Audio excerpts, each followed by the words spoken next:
And what we're identifying is, yes, we can save money in numerous areas, but there are other areas where actually there is a change of regulations and statutes that are required. And if this government doesn't do it, then a reform government after the next general election will urgently bring in major reforms to local government in order to achieve this. Now, you recall a couple of months ago, I gave a press conference about what we've identified with regard to the local government pension schemes, where we have discovered, nobody else had previously, significant overcharging to a factor of at least 5 and massive underperformance. And I think it's fair to say since then, the investment management industry is a little bit grumpy with me. That's fine. But also, the numbers, the underperformance to the 5 years to March 25 are even worse than we feared. Just in our councils alone, the underperformance relative to the benchmark that I set, £2 billion every year for the last 5 years. This is the big one. This is the most significant sum of money of everything that we are looking at just across our councils. And that's why we're taking it incredibly seriously. We've also got genuine concerns about what's going on with some of the consultants and also the valuers, the people doing the actuarial valuations. Frankly, they should be done every year, not every 3 years. But what we've discovered is a concern, a genuine concern, that some of these valuers are deliberately overvaluing the future liabilities and undervaluing the future assets in order to keep the employer contributions unnecessarily high. The cynic might say, that's very nice, that keeps the assets under management higher, that keeps the fees higher. So we're going to keep challenging and keep pushing, because if we get the employer contributions right, and when we discover that in one council that's adopted a very similar policy to our plans, their employer contributions now are almost zero. And when we discover that another very well-run council pension fund, I talked about getting fees down to 10, 11 basis points, to discover that actually one is doing better down at 4 or 5, why on earth the investment management industry thinks it's acceptable to justify 50 basis points or half of 1%, that beats me. So pensions is a huge one, and we are addressing that very, very seriously. Now, the second item I want to cover is the savings that we've got stuck into. And some of you have reported this morning, we've identified and starting to achieve savings of well over £300 million that we've identified and secured so far. Now, some of those are into the future, some of them are quite long, and I personally have been involved in a couple of those negotiations. We said we didn't accept one of the waste contracts that was proposed, despite the recommendations from officers, and a few weeks later we've secured a long-term reduction of over £70 million. Being a real estate guy, I'm taking particular interest in some of the property stuff, and when our councillors are being essentially sort of gently bullied by officers to say you've got to do this property deal, which could cost 30, 40, 50 million quid, and they gave me a buzz and I went rushed up to look at it, I said, under no circumstances should you do that deal.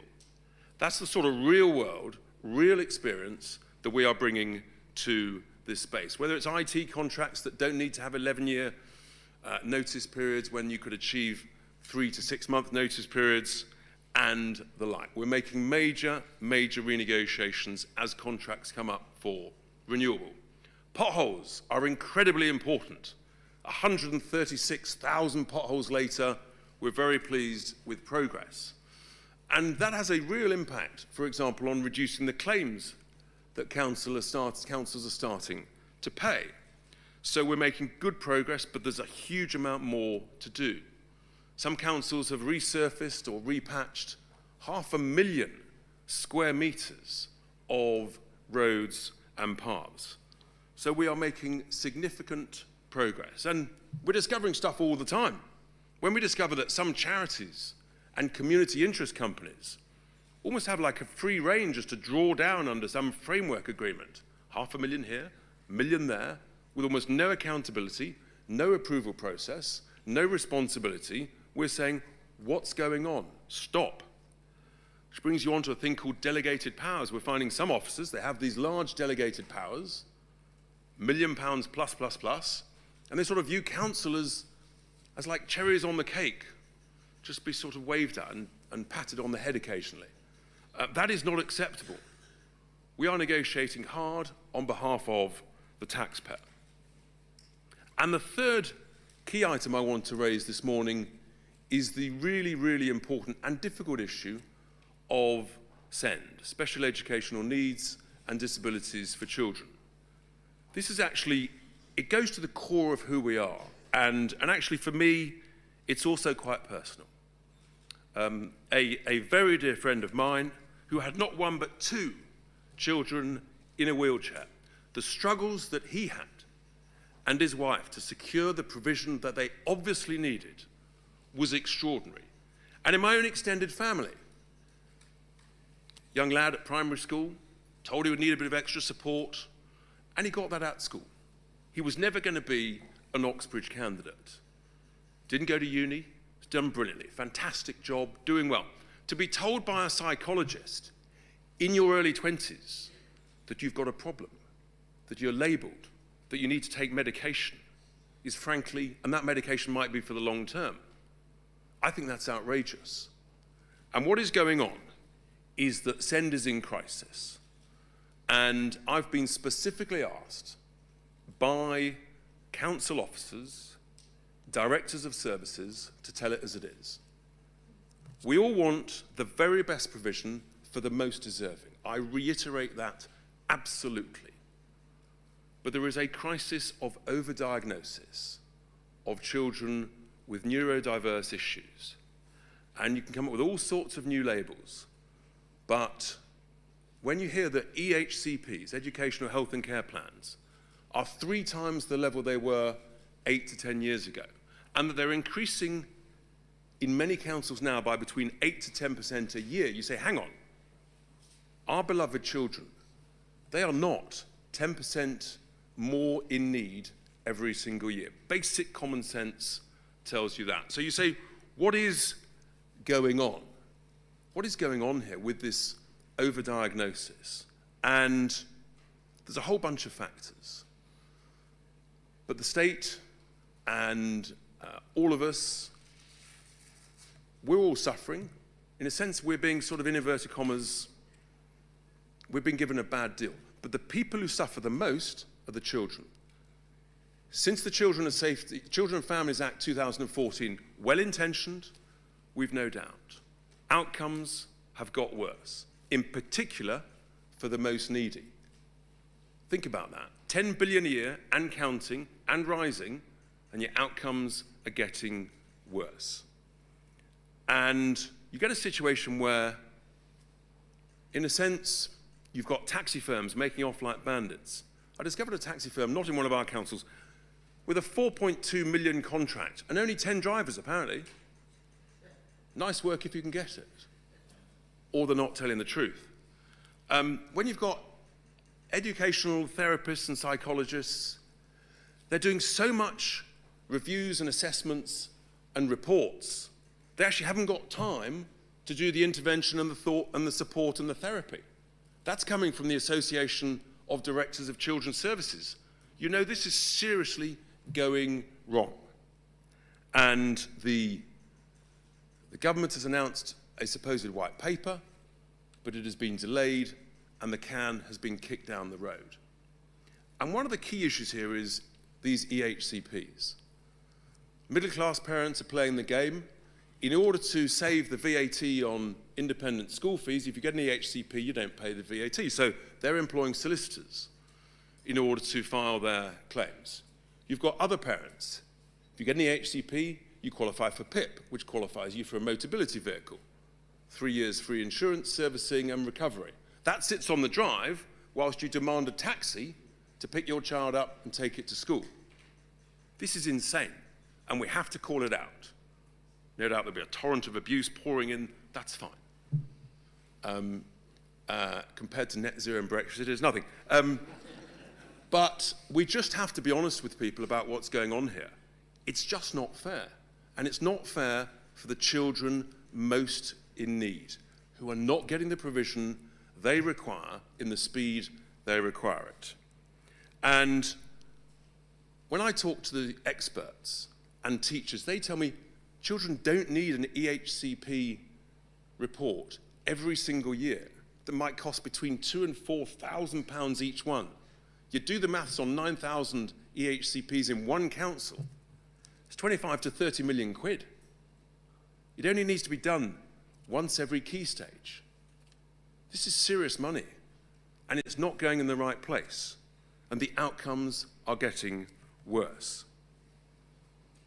And we can change this, the government can change this, and it's absolutely vital that they do.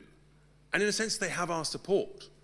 And by me telling it as it is and making a constructive suggestion, what they should do, rather than be fearful of their own backbenches, join a trial. Let's have a cross-party trial.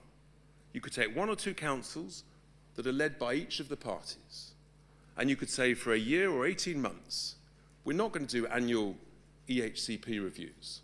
We're not going to allow taxis to take those children to school. Why? Because actually, children are better off being taken to school by their parents or with friends. Which does bring me on to the whole issue of the school transport, which needs a review. Most people will, I'm sure, remember that the School Transport Act was 1944. It's 80 years old. It's not unreasonable to have a review of it and to look again. And I think we should, and I think a cross-party consensus that this is a crisis that is completely out of control. And if we don't address it, folks, in 4 or 5 or 6 years' time, there'll be no potholes filled. There'll be no bins collected. All of the money will be going on send. And we all know that is totally unsustainable. So we're just being candid with people. Those are the 3 big things that I wanted to update people on today. The pensions, the sort of contract savings we're making, and send. And I think it's so important to be honest and candid about it. Changing send requires us changes to some of the legislation, and if this government doesn't do it, I promise you a reform government will. In terms of the future, well, there's some exciting opportunities. AI will help to improve customer service for council service users, taxpayers, and help with smarter processes. And I think everybody is looking forward to that, and we're talking to some very, very interesting specialists and experts who we want to put in competition with each other. That's why we'll use different people. Then the other area, which is exciting to me, is property portfolios. Billions and billions and billions of pounds of property is owned by these councils. Last Friday, I looked down a list of 1,000 properties in just one council. But I know that with better asset management, we can increase revenues, increase values, sell properties where suitable to pay off debt. So there's a huge amount of extra value to be achieved there. And then, of course, we all suffer from inflation, and I know the press are very focused on what our council tax rates will be next year. Well, obviously, no decisions have been made. People have got slightly ahead of themselves, seeing draft papers and the like. Plus or minus, I would expect that most of our councils will be, give or take, the rate of inflation. But we're not happy with, in a sense, at whatever the level is, we're constantly seeking savings, which is why we're so focused on these key issues. What we do know is that there's a long way to go. There's a lot to achieve, and we're absolutely resolute. We will make whatever changes are required in order to reform local government to give better value for our customers, council taxpayers and voters. So 12 minutes in, we're going to come back to you on the 18th minute of our 90-minute match in 3 months' time to update you on progress. So that's where we are, and as always, we're delighted to take questions from our friends on the touchline in the media, starting with the BBC. Nick Eardley is here. Nick. Thank you, Richard. Can I ask you a bit more about council tax? What are you saying to reform council leaders who are thinking of putting council tax up by considerably more than inflation? And what do you say to voters who think that your job is to bring council tax down? And if I may, just the second one on the Home Secretary's statement in the Commons later. The government's promising what it says will be one of the biggest shake-ups to the asylum system in a generation. Do you think it goes far enough, and will you vote for it in Parliament? So on your first point, then, with regard to council tax, look, in a sense, I think people have got ahead of themselves. We're working closely with all the councillors, the leaders, helping identify savings. There's a lot to be discussed about employer contributions. There's a lot of work to go. I think some of the numbers that have been banded around are just wrong. But ultimately, of course, we're here to help and advise. It comes down to the elected councillors. They have to make the final judgment. There's that old expression, advisors advise, directors decide. And in this instance, it's the council leaders and their elected councillors that make the final decision at the final moment, which is some way ahead. But as I say, plus or minus the rate of inflation, which at the moment is give or take 3.7, 3.8%. Some people think it may drop, who knows. With regard to the Home Secretary, she's beginning to sound as though she's sort of putting an application for vetting to join Reform. The reality is, however well-intentioned the Home Secretary is, A, she hasn't got the support and confidence of her own party, but B, while still being a member of the European Convention on Human Rights and still having the Human Rights Act in its current form, she just won't be able to deliver what she's talking about. I do think it's slightly ironic. If we had said 2 months ago in our party conference what she said over the weekend, we'd been caused all sorts of nasty, beastly names. But I'm sure she's well-intentioned, but I don't think it'll amount to a row of beans. Olivia Utley, GB News. Thanks. I understand that individual councils need to make individual decisions on council tax, but your leader, Nigel Farage, said that doubling council tax on second homes was madness, which makes it sound as though Reform is ideologically opposed to doing that. Can you reassure second homeowners that that's not something you'll be doing in your councils? Thank you. So look, at the end of the day, individual councils will make their own individual judgments. This is a democracy, it's not a dictatorship. They welcome our thoughts and advice and guidance. And there may well be specific reasons why specific councils make specific judgments. Overall, the key focus has to be on getting best value so you keep these bills as low as possible. If we achieve the sort of things and potential and the savings when you change legislation and the like that I've talked about and will continue to talk about, then actually I think we're into a whole different space about where council tax bills really should be. So that's the reality. Ultimately, every council is slightly different. It's got its own unique characteristics. And for those of you who think we've only got one flagship council, they're all flagships in our eyes. Carl Dinan from ITV News. Thanks, Richard. Carl Dinan from ITV News. If I can take you back to the migration announcement that we know is coming later today, do you agree with the Home Secretary that illegal migration is tearing Britain apart, or do you think she's agreeing with you?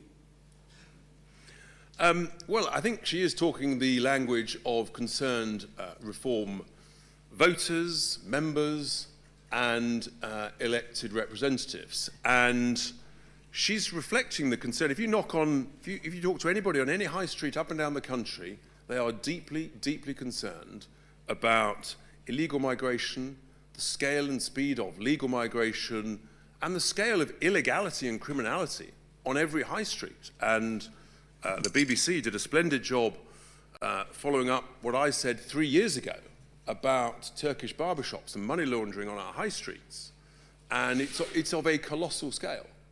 And so those are the genuine concerns of ordinary folk who know that something is very, very badly wrong, where you've got shops, barbershops, vape shops, mini-marts appearing on every high street, clearly staffed by people who are probably on the most minimum level of wage, way below the actual legal minimum wage.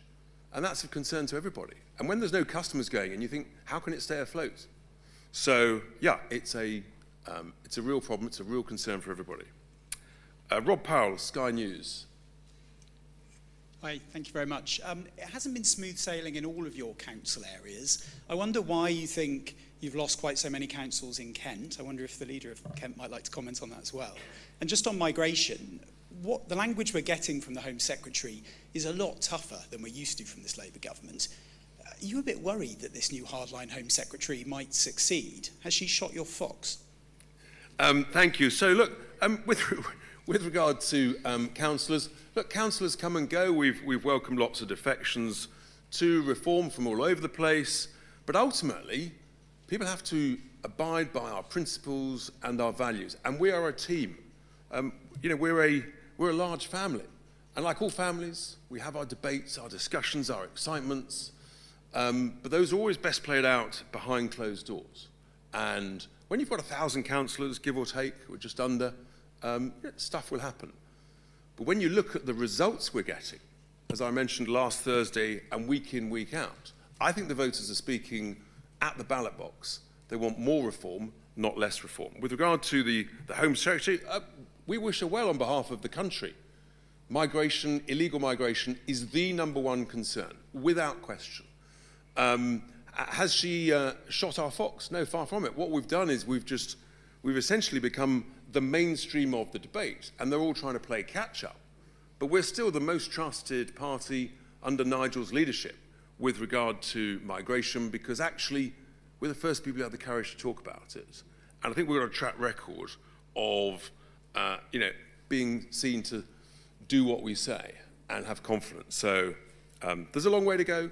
The people would love the Home Secretary to deliver what she's talked about, but when she's already being attacked by her own side, more than by us, you know she's got a problem. Martin Beckford, the Daily Mail. Thank you, Richard. One of your councils, Leicestershire, announced recently it's paying consultants £1.4 million to carry out a cost-cutting review. Is that something that you agree with, or do you think your Doge unit could do the same for free? Thank you. Thank you, Martin. Look, the point is no one has a monopoly of good ideas. And inevitably, we actually want competition amongst ourselves to find out who's got the best idea on saving which process, using which AI, what smarter process. And the leader of Leicestershire County Council was absolutely clear that these consultants, they thought they could save tens and tens and tens of millions of pounds, possibly up to 75 to 100. Well, frankly, if they achieve that, then it's cheap at the price.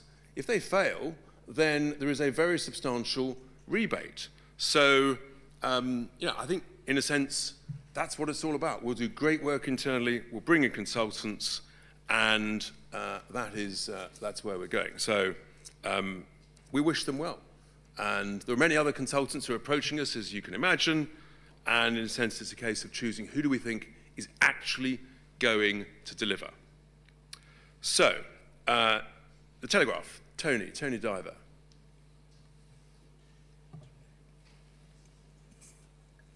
Thank you, Richard. Tony Diver from the Telegraph. Can I ask you a bit more about this point that you made on parents who are trying to dodge VAT on private schools by having their children signed up as SEND? Can you just explain exactly how that works? And do you think there should be consequences for solicitors who participate in that? And can I just ask one more on the immigration, just really directly, will Reform UK vote for these proposals if they're tabled in the House? Will you give them your votes? So look, this is what happens when, smart people will find a way around daft legislation. And this is the inevitable consequences of Labour's absurd policy of charging VAT on independent school fees. It's raising the square root of not a lot, and now actually it turns out it's costing vast, vast amounts.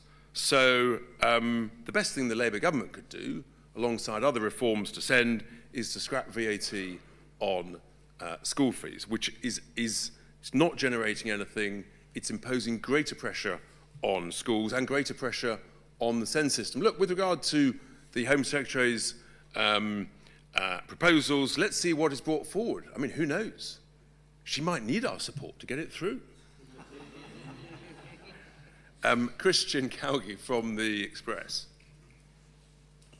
Hi, Richard. Very simply, does Reform agree with the latest announcement we heard this morning from the Home Secretary over plans to nick watches and jewellery and heirlooms from migrants who arrive illegally?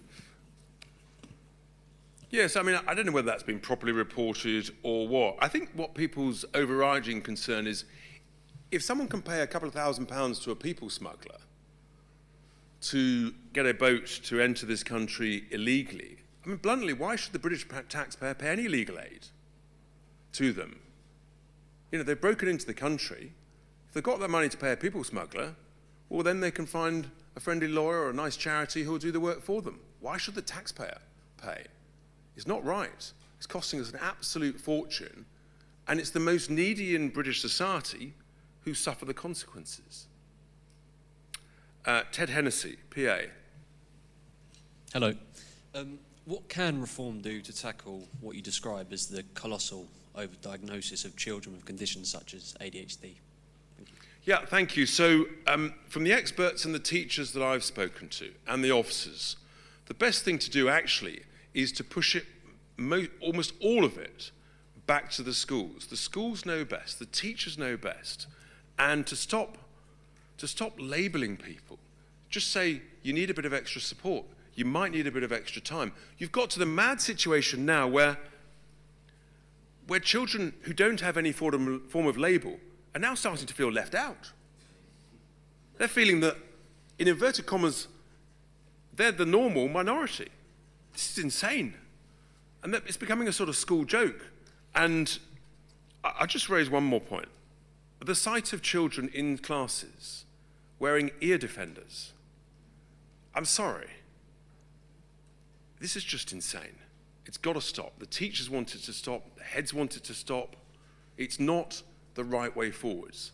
And I just repeat, the simple conclusion, the simple overall summary is that outcomes are getting worse. And there's, in a sense, the reason why a trial is probably the right way to go is actually, given where it's got to, much better to try something for a year, 18 months, see what's working and what needs tweaking, than take ever more years before coming up what you think is the perfect legislation.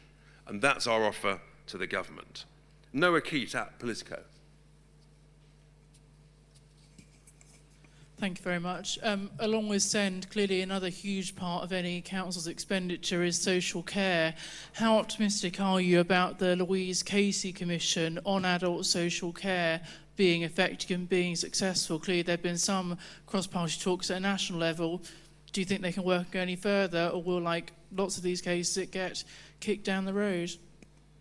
We're not in favour of kicking anything down the road, and we're delighted to work on a cross-party basis, seeing the experiences that we're having in our 12 councils, and we're working with new providers, different providers who think they can provide a better service in a different way, more cost effectively, and in a sense, the beneficiaries are those most in need. And that's why governments mustn't kick it down the road.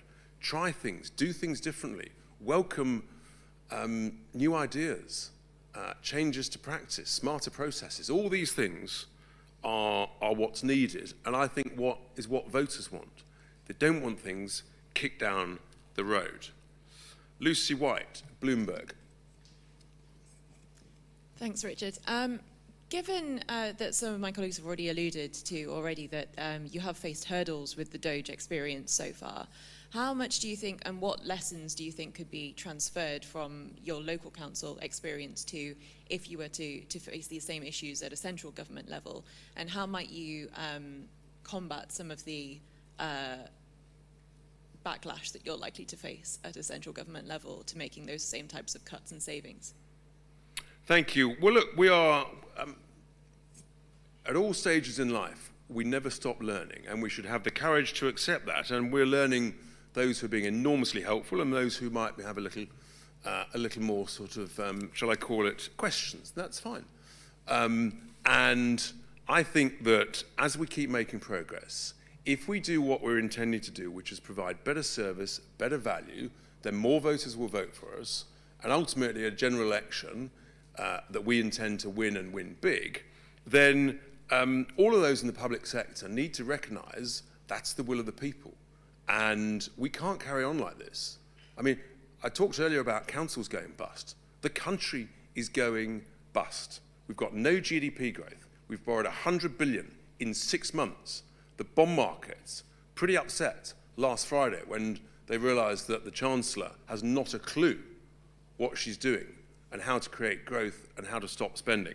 So I would say to everybody in the public sector, actually reform is needed, change is needed, work with us, let's deliver that, let's use smarter processes, let's use the excitements of AI, and we can deliver better value and get this country and this economy growing again. We all remember 2.5%, 3.5% 20, 30 years ago. We can do that again. Otherwise, it's not looking good. Tim Stanley, the Daily Tea. Oh, I've knocked my coffee over. Sorry. Jennifer Williams. Hi, hello. Two microphones. It's like I'm giving the press conference, isn't it? On immigration, Thatcher said that the best tribute to her was Tony Blair. Is the Home Secretary a tribute to reform? And on local government, we know that we are where we are because of austerity, right?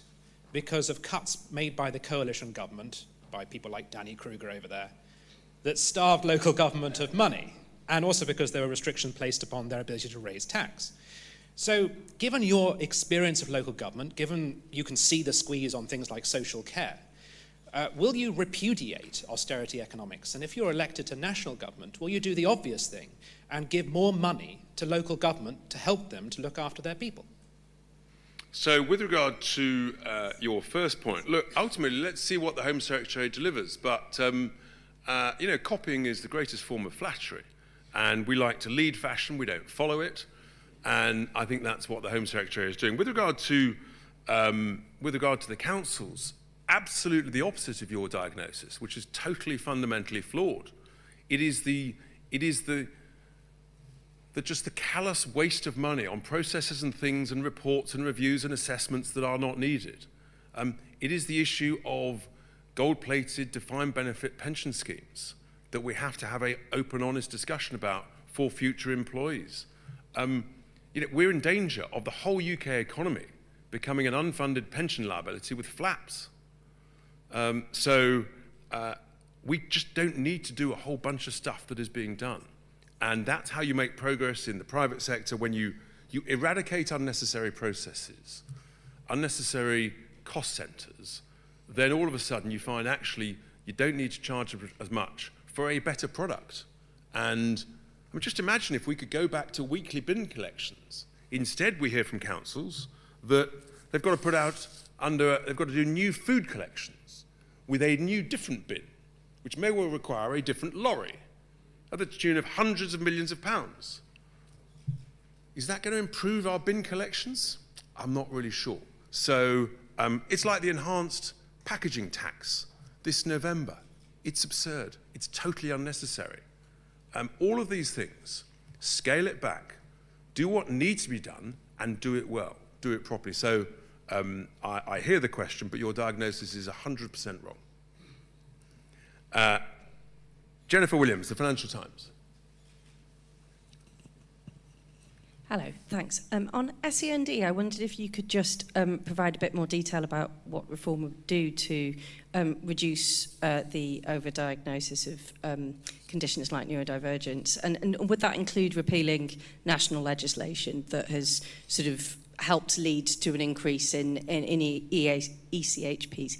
And on local government more broadly, you said that this is not a dictatorship in terms of reform, but you have also listed quite a few examples where you've personally intervened on financial decisions at council level. So who's actually politically running these councils? Is it the leaders or is it you? Thanks. Thank you. So with regard to EHCPs and things, yes, we're recommending to the government that the legal requirement by statute to carry out an annual review of EHCPs is unnecessary. It's $2 to $4 grand a pop, and it's consuming so much time and not providing any extra benefit in the vast, vast, vast majority of cases to the youngster, to the child. And I'm advised by the experts, once every key stage is, as a general rule, is enough. And that's why I say, look, to the government, accept our offer, do a cross-party trial basis and see what works. And I think we've got to have the courage to say, trust our teachers and the schools more. In a sense, it's sort of devolving the responsibility and power to those in the classroom and their seniors, as opposed to what you've got at the moment is a very adversarial relationship between the parent and the council and then the teachers and the psychologists. We don't need this adversarial relationship. Make it a partnership at the classroom level is what I would say. With regard to my own input, look, it's called experience, wisdom, advice, and when my advice is sought, I'm delighted to give it, and when people think they know best, that's absolutely fine too. But I have got sort of, crikey, 40 years of experience in real estate, so I'm not surprised when one or two people pick up the phone and say, Richard, do you think this is a good deal or a bad deal? And if it's a good deal, great. If it's a bad deal, I'll say so. So, thank you. Peter Walker, The Guardian. Hello. Richard, since we had so many questions about councils, can I ask about something else?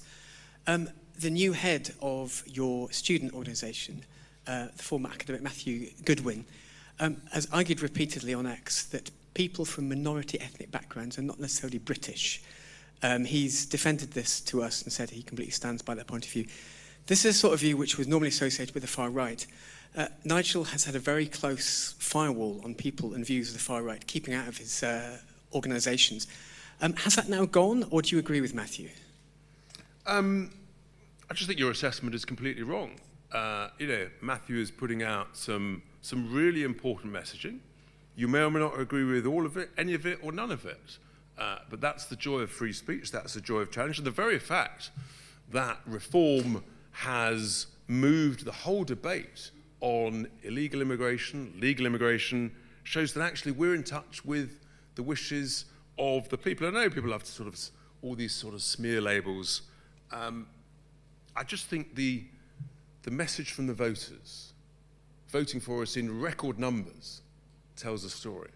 People have had enough of their hospitality, their generosity being ripped off and abused. So do you agree with Matthew? I can agree with Matthew on lots of things. Life would be boring if you agreed with absolutely everything. What would we talk about? But that takes me to last, but definitely not least, from the Mirror, my friends at the Mirror, Sophie Huskisson. Hi, thank you, Richard. So I just wanted to pick up in your speech where you spoke about someone you knew in their 20s being labelled and getting medication. You were worried they'd be on medication for life. Obviously, I don't know the specifics of what you're talking about there, but I just wondered if you could set out your position on maybe, was it children with SEND that you were referring to, having medication. And a second, if I may, since last. YouGov polling last week found 60% of people in Britain support net zero policies. Do you admit that reform's plans to scrap net zero are not in line with what the public wants? So, look, with regard to the individual case I mentioned, if someone's being really successful, they've gone all the way through school, and in a sense they've benefited from the extra support in the classroom that I touched on just now, to then be told you've got a problem in your 20s, which requires medication, and that might be for the long term, you start to question, what's going on here? Is it the vested interest of the pharma companies? Is it the vested interest of the psychologists wanting more work? I mean, this is a successful young individual. It's beyond me. When that individual says to me, what's going on? I mean, it cuts pretty deep. And I'm thinking, well, if that's just one example, and then you're hearing of children, and I mustn't generalize, there are cases where it is appropriate. I just feel that there's an overdiagnosis, there's an over-medication, and we have to ask deep searching questions on what's going on here. With regard to net stupid zero, well, again, we've moved the debate. 3 years ago, I was not allowed to talk about it at all. But now, actually, I think voters are voting with their feet. The fact that we're winning all of these by-elections, and I hear your poll, well, polls are polls. I know you'll throw that back at me, but the reality is when an energy boss admitted 3 or 4 weeks ago that even if the price of gas goes to zero, the price of electricity bills at the next election will be equal or higher than they currently are, you know we've got a problem. When a senior industrialist says to me, we are in danger of losing 1 million industrial jobs before 2030, you know we've got a problem. When someone else says to me that the vast majority of the UK automotive market may struggle against overseas competition from EV vehicles, that could be 500,000 jobs alone, you know we've got a problem. So is everybody agreeing with us on that? No. Have we got a problem? Absolutely. And even the government accepts there's a major problem with energy prices. And if we don't change course, there's nothing they can do about it. One last. Thank you, Mr. Tice, for taking my question. Benji High with LBC. You've been quoted recently as saying the whole point of Doge is about the philosophy of saving money. I'm just wondering how much of this is optics, press conferences and backdrops and such, versus hard graft. Have you actually carried out audit work on reforms councils? Do you have a data sharing arrangement with Kent, for instance? And secondly, we've been speaking to one of the Kent councillors who was suspended in the wake of that leaked call. He's called the local party leadership toxic. LBC has uncovered numerous examples of reform councillors using a choice language on social media. I'm just wondering whether this vision that you're trying to sell is already tainted. Far from it. I think what we've shown today is that we're making great progress. I mean, we've identified on the pensions issue something that no one else has talked about because we're just smarter and better. And, I mean, we don't spend all week doing press conferences. I can tell you, this great team and everybody else, the work that is going on, it's truly humbling, actually. It's 24/7. When I message people at 5:30 in the morning, the amount of times I get a rapid reply and the expertise we've got. So across the board, we're making great progress. And Doge is a philosophy of saving money that I say to all of our councillors, any brilliant idea that you can have to help save money, that is what we've got to do.